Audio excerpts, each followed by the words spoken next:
This was a big week in American entertainment history when actress Viola Davis became the first African-American woman to grab an Emmy Award. Not even grab it, she earned an Emmy Award for Best Actress in a Television Drama. Our congratulations to her, of course, but our next guests represent the world of UrbanWorld Film Festival, which has been presenting, promoting, and positioning filmmakers and actors of color for the past 18 years. Yeah, they're legal now, without depending on Hollywood for content funding or distribution. How do organizations like UrbanWorld help move the needle in exposing media content that reflects the country's cultural and gender diversity? And more specifically, what's in store at this year's festival? We'll get to all that in a moment, but first, one of our guests has directed a film to be screened this week. It's called Somewhere in the Middle. Let's take a look at the trailer. Hate to tell you I told you so, but he finally called me. What are you doing? I'm a designer. You? I'm a lawyer. Really? You're welcome to come over if you'd like. Serious? What's wrong? You married?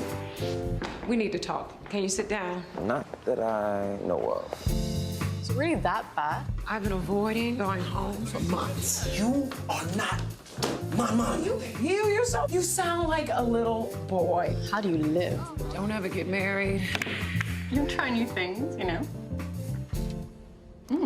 I could try those kinds of new things too.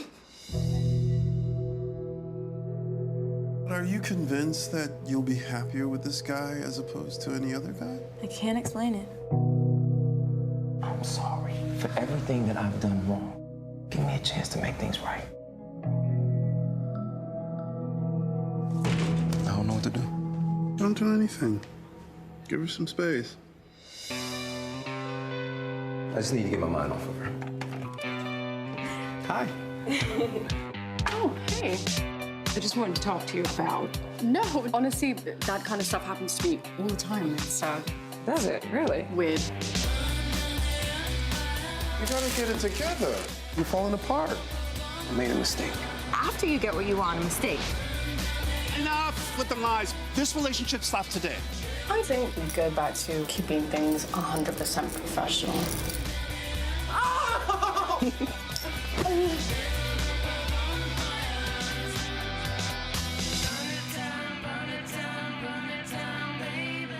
Yes, please. All right, joining us now is the director of that little ditty, Somewhere in the Middle, Lanre Olabisi. Thanks for being here. Thank you for having me. Can't wait to see your movie, by the way. And we want to welcome back to BK Live the festival director and head of programming for UrbanWorld Film Festival, Gabrielle Glore. Hey, guys. Hey, welcome back. Thank you both for being here. Lanre, we want to talk all about your film. Gabrielle, why don't we start with you? It's 18 years. 19. This is the 19th year. Tell us all about what's in store for 2015. So we've got 80 films on the slate. We're super excited. It gets more international each year. We have our opening night film. It's a documentary on Muhammad Ali. It's called The People's Champ. So you've got everyone from T.I., Tyrese, Layla Ali, Rosie Perez, just talking about what this man meant to them. We have Misty Copeland, closing night, Nelson George, who's a native Brooklynite. My hero. He's awesome. He's coming back with his third film for closing night. It's called A Ballerina's Tale. So definitely encourage everyone to come out to those two films that bookend the festival. But there's a lot in the middle, Somewhere in the Middle being one of them. But just, you know, again, some great independent films, great alumni coming back like Lanre, like Ty Hodges coming back with a film called A Girl Like Grace. So tons of films. UrbanWorld Digital takes place at HBO on Thursday. So lots of great stuff ahead. Yeah, it keeps getting bigger and bigger. Congratulations. Yeah, thank you. And it's a great time to just buzz and jump around everything and be a part of a community. Great energy. Doesn't get for its sure. due often, and you're a part of that community, Yes. Mr. So how did you find your way into the UrbanWorld universe? This isn't your first time. No, this is my third time. Yeah. My first short played there back in 2002, I believe. Yeah. And then my first feature played there in 2007, and now, you know. And won an award. And won an award. Really? Yes. Yeah. It actually won the It won the Audience Award while it was there. All right, you're gonna make it a twofer now this year. Hopefully.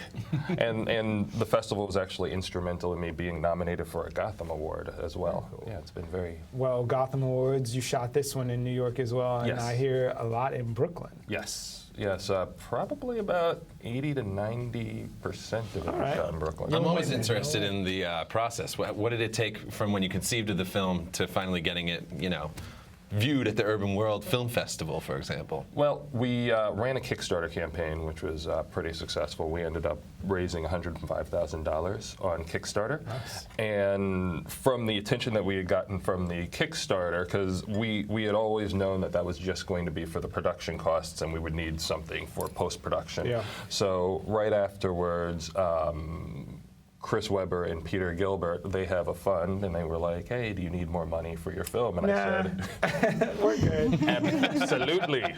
So they came in for all the post-production and closing costs, which was, they were literally angel investors. Chris Webber and Peter Gilbert. Do they do other film things, those two? Well, Chris Webber, the basketball player. The basketball player. And Heck yeah. And Peter Gilbert, he did Hoop Dreams. He was a cinematographer on Hoop Dreams. So they also did a film that was in Sundance this year called Unexpected. Yeah. And I think they have they have plans for doing a few more. Yeah. So Gabrielle, this is an entire career arc in like a little blink of what you guys have been doing for 19 years. What does it mean for your organization to foster talent, to be put out there like that and just spun around in this thing and keep rising? Yeah, I mean, that's what it's all about. That's super important to us. And, I get so much joy, and Stacy Spikes, who's the founder and who conceived this whole festival idea, just the longevity that we have with our filmmakers and really creating that sense of family and community and being a support and being able to be a platform for the growth that we're seeing and being able to present that to communities and very diverse communities that are looking for that kind of content and just aren't seeing those stories based on what's coming out in Hollywood. Okay, you opened this door, and let's just go through a little bit. Like last year, I was fortunate enough to be there for the premiere of Gina Prince Bythewood's Beyond the Lights. Yes. And it was a amazing phenomenal movie and a great night. There was a Q&A with the stars, and I've been like telling folks, check it out on Netflix right now.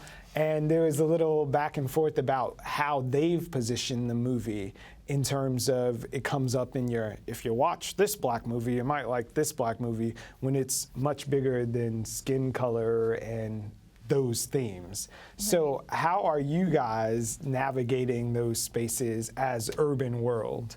Yeah, UrbanWorld for us is not just about ethnicity. It's about sensibility, and it's about universal themes and really providing that platform for stories that are going to be universal to everybody. And so Somewhere in the Middle is a perfect example. There's so many other films on our festival that just aren't so niche that they need to be narrow casted in that way. So, I definitely understood, I don't know what the algorithms are that Netflix uses, but I did understand Gina, and especially since there's been so much media support from the New York Times and their critics just hailing this as good movie. Such a phenomenal love story. Love story. That's what it was, and I think there just needs to be a change in perception as to how people look at films. And the creator doesn't always have to be a person of color behind camera to tell a great story, and vice versa. So. Well, perhaps speaking of changes in perception, we all know the big news about Viola Davis at the Emmys the other night. We're going to take a look and then get your thoughts on it. Take a look at the clip first. I see a line. And over that line, I see green fields and lovely flowers and beautiful white women with their arms stretched out to me over that line. But I can't seem to get there no how. I can't seem to get over that line. That was Harriet Tubman in the 1800s. And let me tell you something. The only thing that separates women of color from anyone else is opportunity.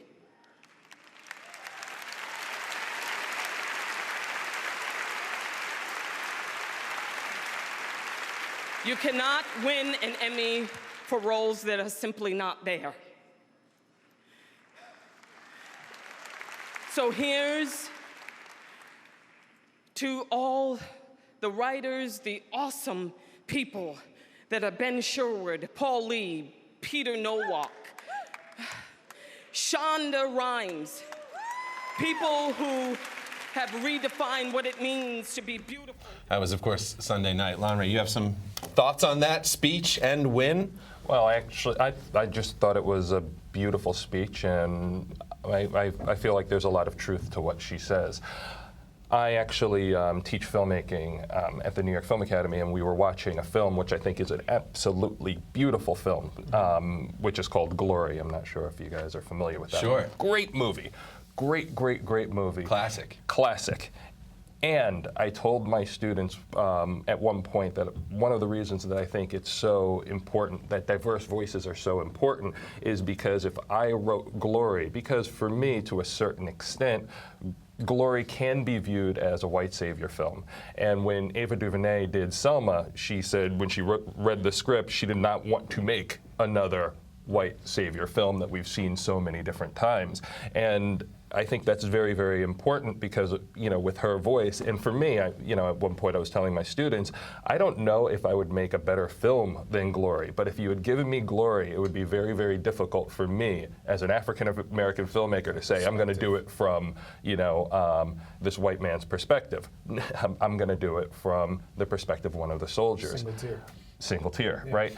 And that's where diversity becomes so important, because then you start seeing these other voices as opposed to seeing the same stories rehashed over and over, but with different characters with different names. Yeah. Well, that's going to be the last word, because we're going to ask you when we can see this film and how to get involved in Urban World. Where do we go for tickets and all that fun stuff? Yeah, so urbanworld.org. You can access the film guide there. We've got all 80 films, synopsis. You can purchase tickets online. We'll be selling tickets rather, on site as well at AMC Theater, AMC Empire 42nd Street. We kick off tomorrow. We go through Saturday. And to Lonray's point also, there's stuff to engage you outside of watching for people to actually get involved in filmmaking and digital stuff as well. Yeah, so Thursday is Urban World Digital. We're going to have someone talking about virtual reality. We have Bob Johnson, who's the founder of BET and chairman of RLJ Entertainment, talking about a new platform for content distribution. You know, how's music play in the film world? We'll have someone from Audio Network. So just tons of just back-to-back from 12:30 to 6:30, great content that filmmakers and people in the industry should be aware of. Great. Urban World Film Festival 2015. Congratulations on 19 years. Yeah, we'll see Thank you you next so year much. for number Yes. 20. Nice and And even. come out this week, for sure. Done.